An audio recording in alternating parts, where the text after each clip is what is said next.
Dar es Salaam. Yanga imetoa ubingwa wa ligi kuu ya NBC kwa msimu wa mwaka 2025-2026 baada ya Jumanne Julai 30, 2026 kuibuka na ushindi mnono wa mabao 3-0 dhidi ya JKT Tanzania.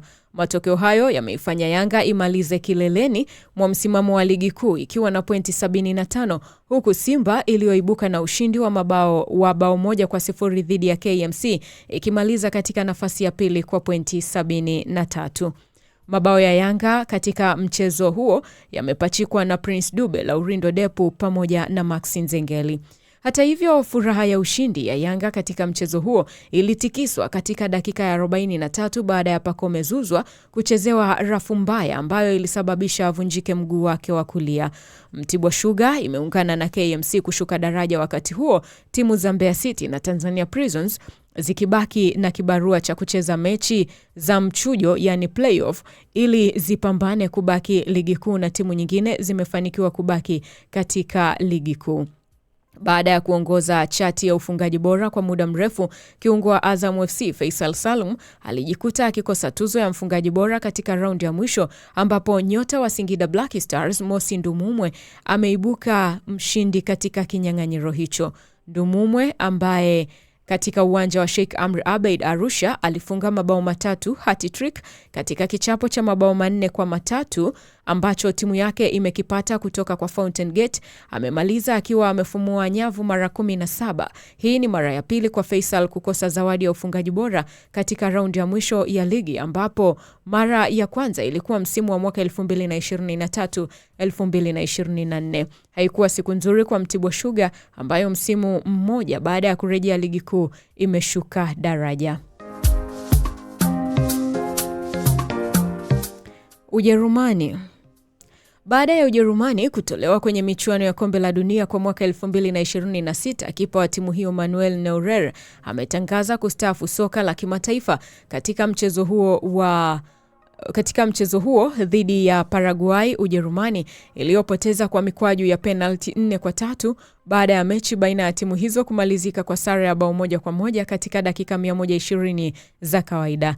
Neuer ambaye alizaliwa upya na kurejea kikosini kwa ombi maalum la kocha Julian Nagelsmann kwa ajili ya mashindano hayo, amehitimisha sura yake ya mwisho akiwa na jezi ya timu ya taifa kwa masikitiko baada ya ndoto zake kukwama mapema kuliko ilivyotarajiwa.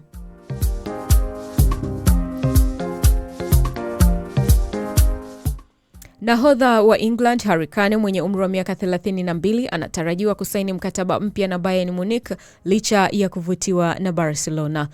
Uteuzi wa Enzo Maresca kuwa kocha wa Manchester City unaweza kuanzisha mabadiliko makubwa ya kikosi, huko Rico Lewis, Nathan Ake, Nico Gonzalez, Ruben Dias na Savinho wakitajwa kuwa miongoni mwa wachezaji wanaoweza kuuzwa.